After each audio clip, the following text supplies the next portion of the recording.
Hi everybody, welcome to TWS Academy Set 26 WBSSC Group C গ্রুপটির practice ক্লাসে। আজ আমরা important প্রশ্ন উত্তর, কারেন্ট অ্যাফেয়ার্স এবং গুরুত্বপূর্ণ অন্যান্য জেনারেল অ্যাওয়ারনেস অ্যান্ড জেনারেল স্টাডিজের উপর থেকে প্রশ্ন উত্তর রাখছি। জেনারেল সায়েন্সেরও গুরুত্বপূর্ণ প্রশ্ন উত্তর আছে, তো অবশ্যই সকলে ক্লাসটিকে মনোযোগ সহকারে শেষ পর্যন্ত দেখতে থাকবে।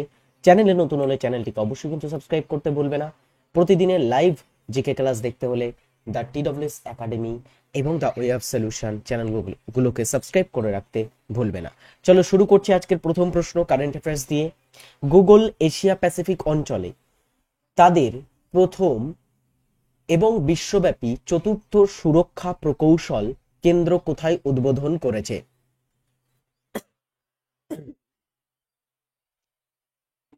সঠিক উত্তর হবে হায়দ্রাবাদে। শাহনামা কে রচনা করেছিলেন?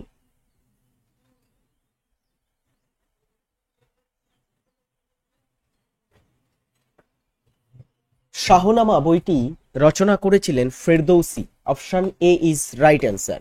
ফেরদৌসি রচিত এই শাহনামা বই ছাড়াও আরো কিছু বই সম্পর্কে জেনে রাখবো যেগুলো মধ্যযুগে রচিত হয়েছিল, যেমন তাবাকাত ই নাসেরি, মিনাজি সিরাজের লেখা, তারিখ ই ফিরোজ শাহী জিয়াউদ্দিন বার্নি লিখেছিলেন দ্য ফেমাস বুক, এবং তারিখ ই ফিরোজ শাহী খুবই গুরুত্বপূর্ণ, বিভিন্ন পরীক্ষাতে প্রশ্নটা থেকেছে, আগেও এসেছে প্রশ্নটা, মনে রাখবে।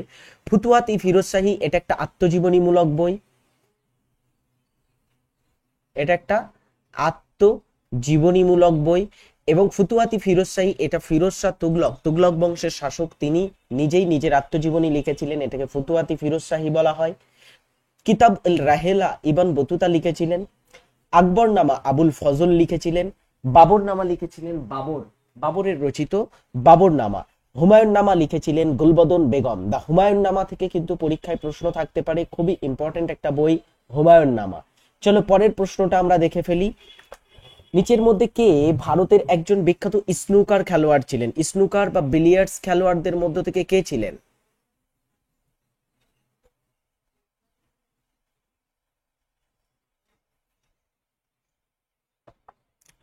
ভারতের বিখ্যাত একজন বিলিয়ার্ড বা স্নুকার খেলোয়াড় হচ্ছেন পঙ্কজ আদবানি। এরপরে দেখো আমাদের ভারতের আরো বিভিন্ন খেলোয়াড়দের ভিতরে যেমন সৌরভ ঘোষাল, ইনি হচ্ছেন একজন স্কোয়াশ খেলোয়াড়, স্কোয়াশ খেলার সাথে তিনি যুক্ত।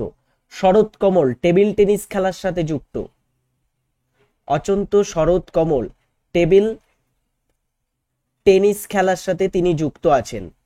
এছাড়া অনির্বাণ লাহিড়ী একজন গলফ খেলোয়াড়, তিনি ভারতের একজন প্রফেশনাল গলফ খেলোয়াড়। এরপরে সম্প্রতি জুন 2025-এ প্রয়াত সঙ্গীত নাট্য একাডেমি পুরস্কার প্রাপ্ত শিল্পী মঙ্গলা ভট্ট কোন নৃত্যশৈলীর জন্য সুপরিচিত ছিলেন? সম্প্রতি কয়েকদিন আগে মারা গেছেন বা প্রয়াত হয়েছেন মঙ্গলা ভট্ট। সেই মঙ্গলা ভট্ট তিনি কোন নৃত্যশৈলীর জন্য সঙ্গীত নাট্য একাডেমি পুরস্কার পেয়েছিলেন এবং তিনি কোন নৃত্যের সাথে আসলে যুক্ত ছিলেন সেটাই জানতে চেয়েছে। তো মঙ্গলা ভট্ট ইনি হচ্ছেন আমাদের ভারতের একজন কত্থক নৃত্যশিল্পী।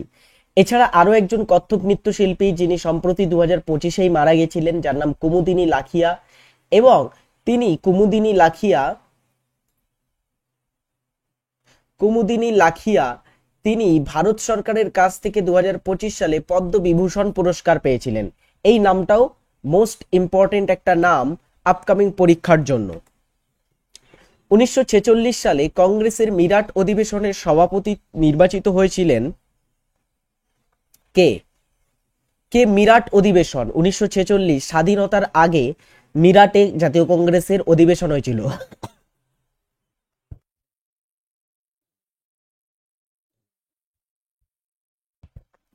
এটা জাতীয় কংগ্রেসের স্বাধীনতার আগে শেষ অধিবেশন ছিল। এই অধিবেশনে সভাপতি নিযুক্ত হয়েছিলেন জে.বি. কৃপালিনী। তো জে.বি. কৃপালিনী থেকে একটা তথ্য মনে রাখবে, যখন ভারত স্বাধীনতা পেয়েছিল 1947 সালে, তখন ভারতীয় জাতীয় কংগ্রেসের সভাপতি আসলে কে ছিলেন? এই লাইনটা থেকে প্রশ্ন আসে পরীক্ষাতে। তিনি হচ্ছেন জে.বি. কৃপালিনী। ভারত স্বাধীনতা প্রাপ্তের সময় বা ভারত যখন স্বাধীনতা পেয়েছিল তখন জে.বি. কৃপালিনী জাতীয় কংগ্রেসের সভাপতি ছিলেন। তিনি মিরাট অধিবেশন থেকে সভাপতি নির্বাচিত হন। জওহরলাল নেহেরু ইনিও জাতীয় কংগ্রেসের একজন সদস্য ছিলেন, সাথে সাথে পরবর্তীতে আমাদের ভারতের প্রধানমন্ত্রীও হয়েছিলেন। সেই জওহরলাল নেহেরু একটা আইনকে, ব্রিটিশ ভারতে একটা আইনকে দাসত্বের নতুন দলিল বা দাসত্বের নতুন সনদ বলে বর্ণনা করেছিলেন। তো কোন আইনটিকে তিনি দাসত্বের নতুন সনদ বলেছিলেন? দলিল বা সনদ তিনি বলেছিলেন কোনটিকে?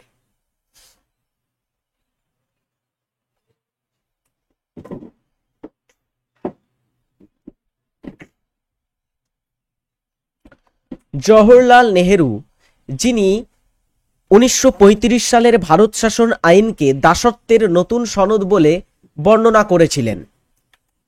নিম্নলিখিত ভাষাগুলির মধ্যে কোনটি ভারতের সংবিধানের অষ্টম তফসিলে উল্লেখ নেই?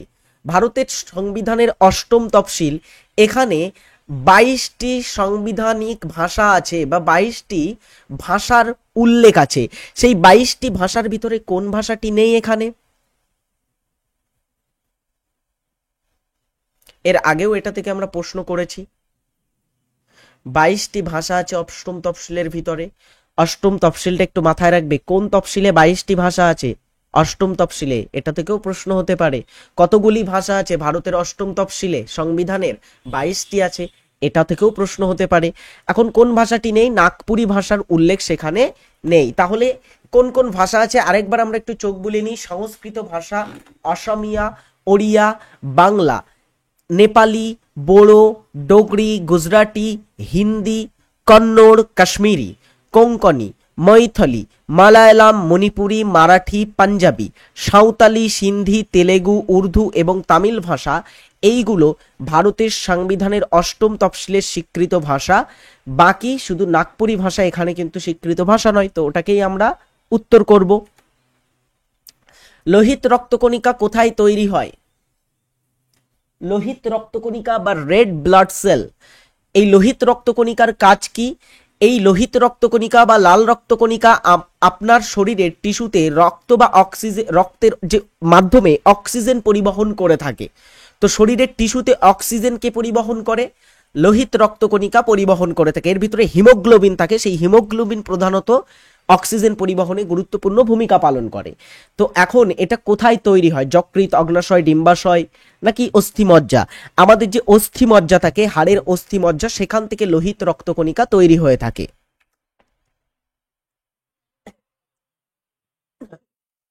প্রতি বছর কবে জাতীয় ক্রীড়া দিবস পালিত হয়?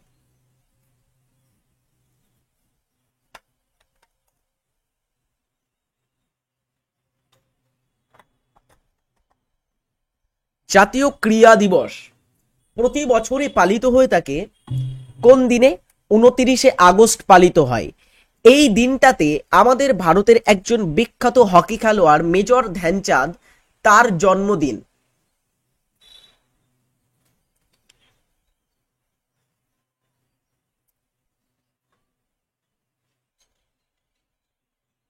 মেজর ধ্যানচাঁদের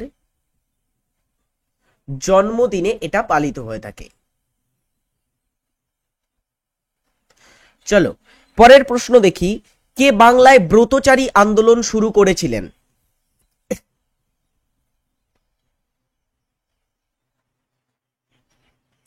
বাংলায় ব্রতচারী আন্দোলনের সূচনা কে করেছিলেন?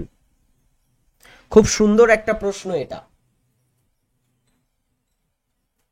বাংলায় ব্রতচারী আন্দোলন শুরু করেছিলেন গুরুসদয় দত্ত।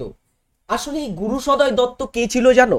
একজন একজন বাঙালি ব্যক্তিত্ব ছিলেন, যিনি একটা সময় ব্রিটিশ ভারতে আইসিএস ছিলেন, মানে ইন্ডিয়ান সিভিল সার্ভিসেস, তখন সেই আইসিএস এ কিন্তু তিনি কাজ করতেন, গুরুসদয় দত্ত। পরবর্তীতে 1932 সালে 1932 সালে তিনি ব্রতচারী আন্দোলন মুভমেন্ট শুরু করেছিলেন।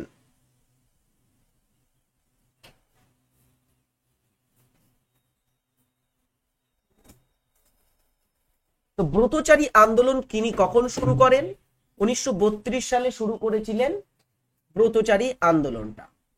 আচ্ছা, এই যে ব্রতচারী আন্দোলন, এটার মাধ্যমে বাঙালিদেরকে তাদের কালচার এবং শারীরিক চর্চা, শরীর চর্চা, সাহিত্য চর্চা, সঙ্গীত চর্চা, এই সমস্ত বিষয়ের উপরে জোর দিতে বলা হয় এবং এটার মাধ্যমে তিনি কিন্তু বাঙালির কালচারকে প্রিজার্ভ করতে চেয়েছিলেন। ওকে, গুরুসদয় দত্ত তিনি একটা তিনি যখন আইসিএসে কাজ করতেন তখন তিনি ভারতের বিভিন্ন স্থানে ঘুরেছেন এবং সেখান থেকে বিভিন্ন আর্ট তিনি সংগ্রহ করে একটা মিউজিয়াম তৈরি করেছেন, কলকাতাতে আছে গুরুসদয় মিউজিয়াম। সেখানে কিন্তু তিনি প্রিজার্ভ করেছেন এই জিনিসগুলোকে।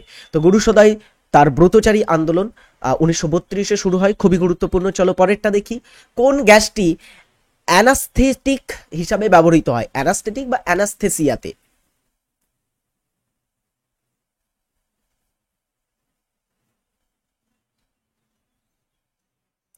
অ্যানেস্থেসিয়া।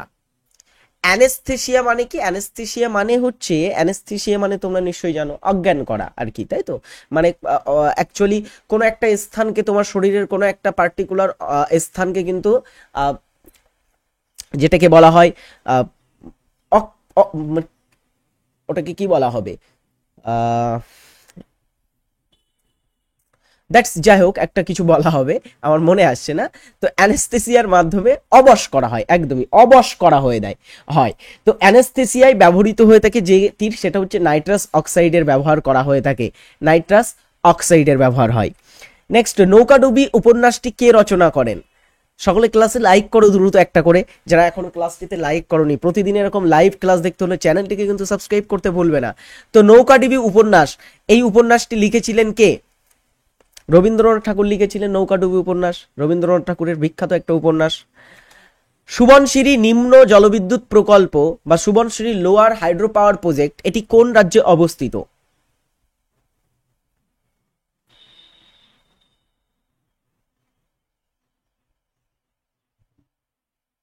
সুবনশিরি নিম্ন জলবিদ্যুৎ প্রকল্প, এটা আমাদের ভারতের কোন রাজ্যে অবস্থিত আছে?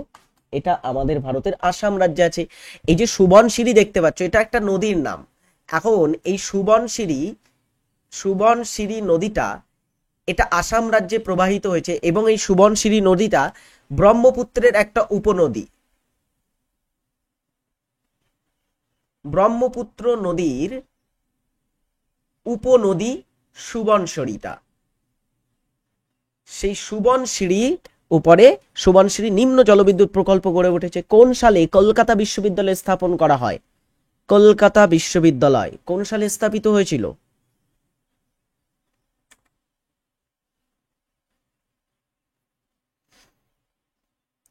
কলকাতা বিশ্ববিদ্যালয় স্থাপিত হয়েছিল 1857 সালে।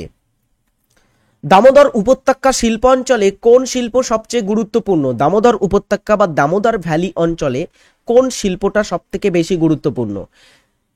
দামোদর ভ্যালি, দামোদর ভ্যালি এটা ঝাড়খণ্ড এবং পশ্চিমবঙ্গ রাজ্য জুড়ে বিস্তৃত আছে। দামোদর ভ্যালিতে বিভিন্ন শিল্প অঞ্চল গড়ে উঠেছে। দামোদর ভ্যালিতে প্রচুর পরিমাণে কয়লা পাওয়া যায়, প্রথমত এটা মনে রাখবে, কয়লা ছাড়াও বিভিন্ন খনিজ পদার্থ পাওয়া যায়। এই দামোদর ভ্যালিতে গড়ে উঠেছে কোন শিল্প অঞ্চলটি? লৌহ ইস্পাত শিল্প, পাট শিল্প, চিনি শিল্প, কাগজ শিল্প, কি গড়ে উঠেছে? লৌহ ইস্পাত শিল্প কেন্দ্র গড়ে উঠেছে। এই দামোদর ভ্যালিতে আমরা ঝাড়খণ্ডের বোকারো লৌহ ইস্পাত শিল্প কেন্দ্র দেখতে পাবো। বোকারো, বোকারো এটা কোথায় আছে? ঝাড়খণ্ডে আছে, দামোদর ভ্যালি অঞ্চলে অবস্থিত আছে। দুর্গাপুর, দুর্গাপুর পশ্চিমবঙ্গের পশ্চিম বর্ধমান জেলাতে দামোদর ভ্যালি অঞ্চলে অবস্থিত একটা লৌহ ইস্পাত শিল্প কেন্দ্র। এছাড়া পশ্চিমবঙ্গের কুলটি বার্নপুর লৌহ ইস্পাত শিল্প কেন্দ্র, এটাও দামোদর ভ্যালি অঞ্চলে অবস্থিত আমরা বলতে পারি।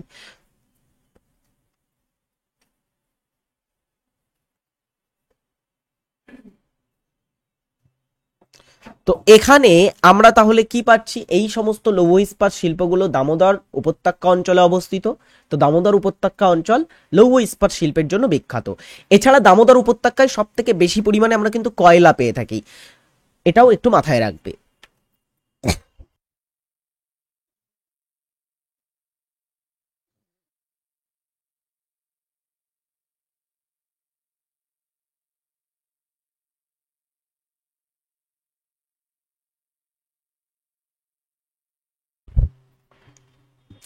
ষোলো নম্বর প্রশ্ন, মানবদেহের জন্য সবচেয়ে জনপ্রিয় খনিজ উপাদান কোনটি? আমাদের মানব শরীরের জন্য সবচেয়ে জনপ্রিয় খনিজ উপাদান নিকেল, ক্যালসিয়াম, পারদ, সীসা, এর ভিতরে কোনটি? সেটা হচ্ছে ক্যালসিয়াম। ক্যালসিয়াম আমাদের হাড়কে মজবুত করে, আমাদের দাঁত মজবুত করে। তো calcium is the most important elements in our human body. তো ক্যালসিয়াম এটা খুবই প্রয়োজনীয়। এছাড়া আয়রন, আয়রনটাও একটু মনে রাখবে, আয়রনটাও খুবই গুরুত্বপূর্ণ রক্ত উৎপাদনের জন্য। তো আয়রন, ক্যালসিয়াম এগুলো গুরুত্বপূর্ণ খনিজ আমাদের মানব দেহের জন্য। এখানে যদি তোমাদের বলা হতো উদ্ভিদ দেহে কোন মৌলটি সব থেকে গুরুত্বপূর্ণ, তাহলে কমেন্ট করে একটু জানাবে যে উদ্ভিদ দেহে, উদ্ভিদের পুষ্টির জন্য, পুষ্টির জন্য কোন মৌলটি সব থেকে গুরুত্বপূর্ণ।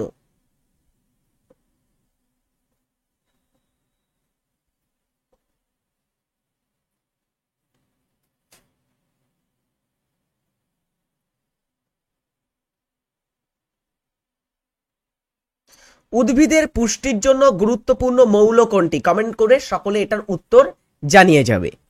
পরে দেখো আরো একটা হোমওয়ার্ক দেওয়া থাকবে। ফতেপুর সিক্রিতে ইবাদতখানা কে নির্মাণ করেছিলেন? ইবাদতখানা স্থাপত্য, এটা ফতেপুর সিক্রিতে আমরা পাবো। ফতেপুর সিক্রি শহরটা কে নির্মাণ করেছিল এটাও কমেন্ট করে জানাবে। আর ইবাদতখানা ফতেপুর সিক্রিতে কে নির্মাণ করেছিল সেটাও কিন্তু কমেন্ট করে জানাতে ভুলবে না। অবশ্যই অবশ্যই যারা ক্লাসটি এতক্ষণ পর্যন্ত দেখেছো, ক্লাসে লাইক না করলে দ্রুত একটা করে ক্লাসটিতে লাইক করে ফেলো এবং কমেন্ট করে অবশ্যই উত্তরগুলো জানাবে হোমওয়ার্কের প্রতিদিন। টিডব্লিউএস একাডেমি অ্যাপ ডাউনলোড না করলে আজই টিডব্লিউএস একাডেমি অ্যাপটাকে ডাউনলোড করে ফেলো। সেখানে তোমরা আমাদের কাছ থেকে বেসিক এবং প্র্যাকটিস বিভিন্ন ক্লাসের মাধ্যমে বিভিন্ন ধরনের মেথডে ক্লাস করতে পারবে। বেসিক ক্লাস যেগুলোকে আমরা ফাউন্ডেশন ব্যাচ বলে থাকি, সেখানে একদমই বেসিক থেকে ক্লাস করানো হয়। কম্বাইন্ড ফাউন্ডেশন ব্যাচ, এখানে সমস্ত পরীক্ষার সিলেবাস একত্রে কভার করানো হয়। এবং এসএসসি ফাউন্ডেশন ব্যাচে specially GD, MTS, CHSL, CGL এর মতো এক্সামগুলোকে আমরা ফোকাস করে থাকি। তো অবশ্যই যে কোনো একটা ব্যাচে তুমি যদি প্রিপারেশন নিতে চাও, যে পরীক্ষার প্রিপারেশন নেবে সেই পরীক্ষার ব্যাচে তুমি ভর্তি হতে পারো। গ্রুপ সি, গ্রুপ ডির জন্য ব্যাচ আছে। এসএসসি গ্রুপ সি, গ্রুপ ডির ব্যাচেও যুক্ত না হলে আজই যুক্ত হয়ে যাও বেসিক থেকে ক্লাস করতে হলে। অলরাইট, তো সমস্ত স্টুডেন্টকে বলবো টিডব্লিউএস একাডেমি অ্যাপ ডাউনলোড না করলে অবশ্যই ডাউনলোড করবে এবং সেখানে ভর্তি হয়ে যাবে। চলো পরের প্রশ্ন আমরা দেখি। কোন রাজ্যের গভর্নরকে ড্যাশ নিয়োগ করেন? কে নিয়োগ করেন কোন রাজ্যের গভর্নরকে? গভর্নর মিন্স রাজ্যপাল। কোন রাজ্যের রাজ্যপাল যিনি হবেন তাকে কে নিয়োগ করবেন? রাজ্যপাল কিন্তু কারোর ভোটে নির্বাচিত হয় না, রাজ্যপালকে অ্যাপয়েন্ট করা হয়। কে অ্যাপয়েন্ট করেন? রাষ্ট্রপতি অ্যাপয়েন্ট করে থাকেন রাজ্যপালকে। রাষ্ট্রপতি দ্বারা তিনি নিযুক্ত হয়ে থাকেন। নোমাটিক এলিফ্যান্ট কোন দুটি দেশের মধ্যে একটি যৌথ সামরিক অনুশীলন? দুটো দেশের মধ্যে একটি যৌথ সামরিক মহড়া বা অনুশীলন, কোন দুটি দেশ এটাকে অনুশীলন করে থাকে? অবশ্যই ভারত এটাতে থাকে। ভারতের বিপক্ষে কোনটা থাকে? Nepal, Bhutan, Mongolia, Kazakhstan.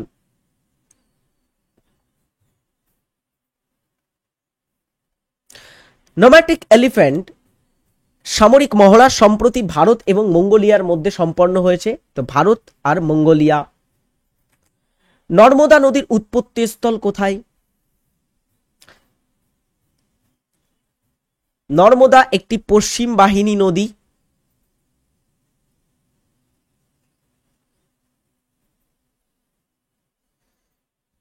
তো ভারতের একটি পশ্চিম বাহিনী নদী নর্মদা নদী। সেই নর্মদা নদীর উৎপত্তি স্থল হচ্ছে অমরকন্টক। অমরকন্টক শৃঙ্গ, এটা মধ্যপ্রদেশে অবস্থিত। তো মধ্যপ্রদেশ থেকে অ্যাকচুয়ালি নর্মদা নদীর উৎস হয়েছে। কেন্দ্রীয় মন্ত্রিসভা প্রধানমন্ত্রী ধনধান্য কৃষি যোজনা প্রকল্প অনুমোদন করেছে 3 বছরের জন্য, 5 বছরের জন্য, 6 বছরের জন্য নাকি 10 বছরের জন্য?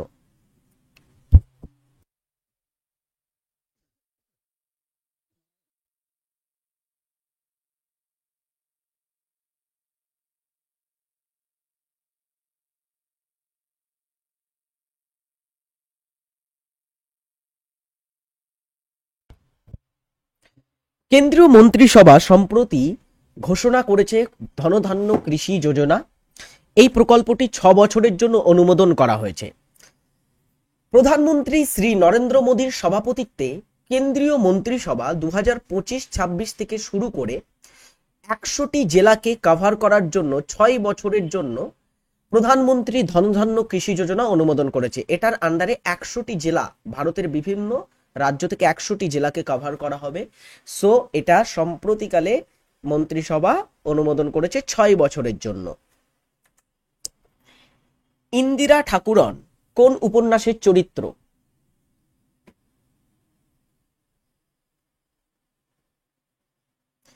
ইন্দিরা ঠাকুরন কোন উপন্যাসের চরিত্র?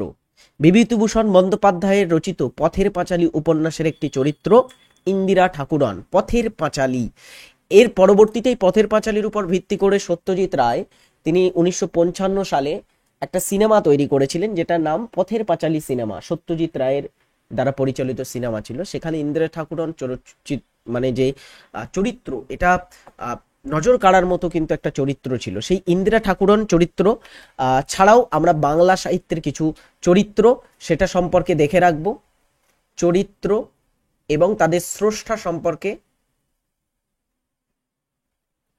একটু দেখব। যেমন ফেলুদা, একটা কাল্পনিক গোয়েন্দা চরিত্র। ফেলুদা, জটায়ু, তারপরে আরো আছে না বিভিন্ন চরিত্র। ফেলুদার মধ্যে, ফেলুদা সমগ্রের মধ্যেই আরো চরিত্র আছে। ফেলুদা ছাড়া তপসে খুবই ইম্পর্টেন্ট, লালমোহন গাঙ্গুলি, চরিত্রগুলো অ্যাকচুয়ালি সত্যজিৎ রায় তৈরি করেছিলেন। এছাড়াও সত্যজিতের আরো একটা গুরুত্বপূর্ণ চরিত্র প্রফেসর শঙ্কুর চরিত্র সত্যজিৎ রায় তৈরি করেছিলেন। ব্যোমকেশ বক্সী, কাল্পনিক একটা গোয়েন্দা চরিত্র। ব্যোমকেশ বক্সী, অজিত তার একটা মানে চরিত্র ছিল ব্যোমকেশ বক্সী সমগ্রের বা ব্যোমকেশ সমগ্রের। শরদিন্দু বন্দ্যোপাধ্যায়, কারণ ব্যোমকেশ বক্সী উপরে ব্যোমকেশ সমগ্র লিখেছিলেন শরদিন্দু বন্দ্যোপাধ্যায়। ঘনাদা চরিত্র প্রেমেন্দ্র মিত্র তৈরি করেন। অপরাজিতা, অপু, দুর্গা চরিত্র বিভূতিভূষণ বন্দ্যোপাধ্যায় তৈরি করেন। এছাড়া আরো শঙ্কর আলভারেজের মতো চরিত্রগুলো বিভূতিভূষণ বন্দ্যোপাধ্যায়। পথের পাঁচালীতে আরো একটা চরিত্র ছিল যেটার নাম হচ্ছে হরিহর চরিত্র। হরিহর চরিত্র এটাও অ্যাকচুয়ালি তৈরি করেছিলেন কে? এটাও তৈরি করেছিলেন বিভূতিভূষণ বন্দ্যোপাধ্যায়। এটাও পথের পাঁচালীর চরিত্র।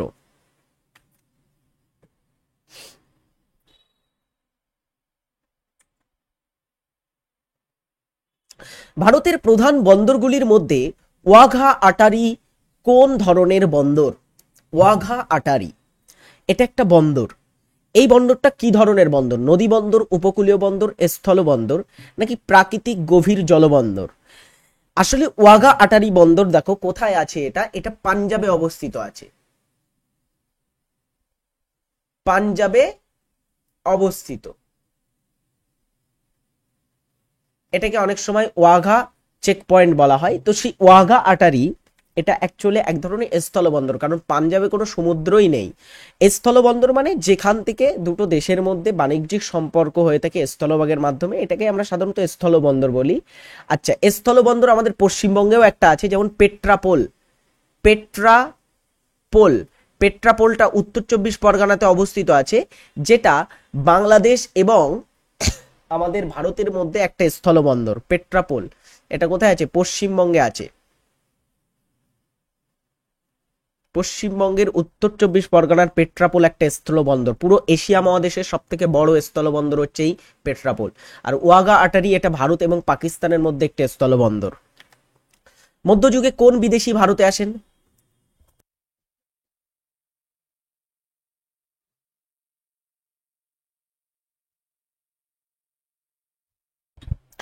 এদের ভিতরে কোন বিদেশি মধ্যযুগে ভারতে এসেছিলেন?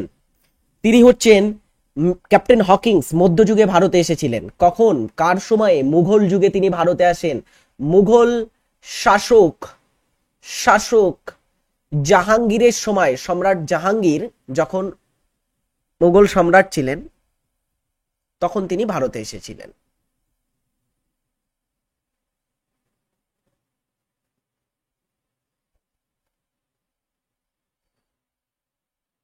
তিনি তাহলে কখন ভারতে এসেছিলেন? সম্রাট জাহাঙ্গীরের সময়ে, মুঘল যুগে, যেটা মধ্যযুগ ছিল।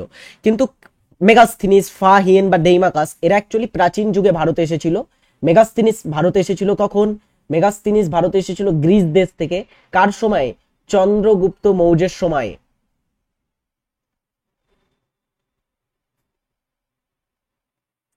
চন্দ্রগুপ্ত মৌর্য তার সময় ভারতে আসেন। ফাহিয়েন ভারতে এসেছিলেন দ্বিতীয় চন্দ্রগুপ্তের সময়ে। এবং আরেকজন হচ্ছে ডেইমাকাস, ভারতে এসেছিলেন কার সময়? বিন্দুসারের সময়। বিন্দুসারের সময়ে ভারতে তিনি এসেছিলেন। অলরাইট, তো এই জিনিসগুলো একটু মাথায় রাখতে হবে, কে কার সময় ভারতে এসেছিল। ওকে, মনে থাকবে। ফাহিয়ান কার সময় ভারতে এসেছিল?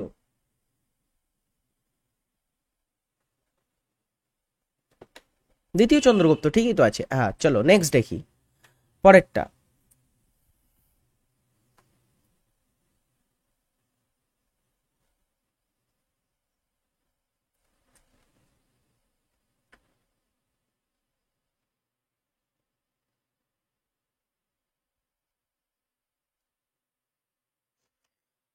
কোনো একটি জেলার জেলা শাসকের প্রধান, জেলা প্রশাসনের প্রধান কে?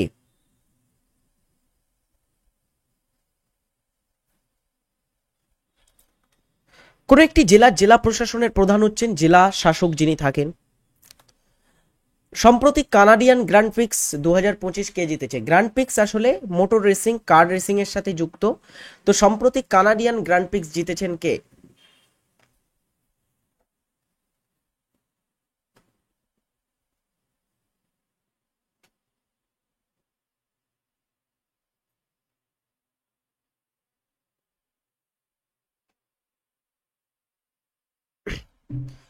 কানাডিয়ান গ্র্যান্ড প্রিক্স সম্প্রতি জিতেছে জর্জ রাসেল।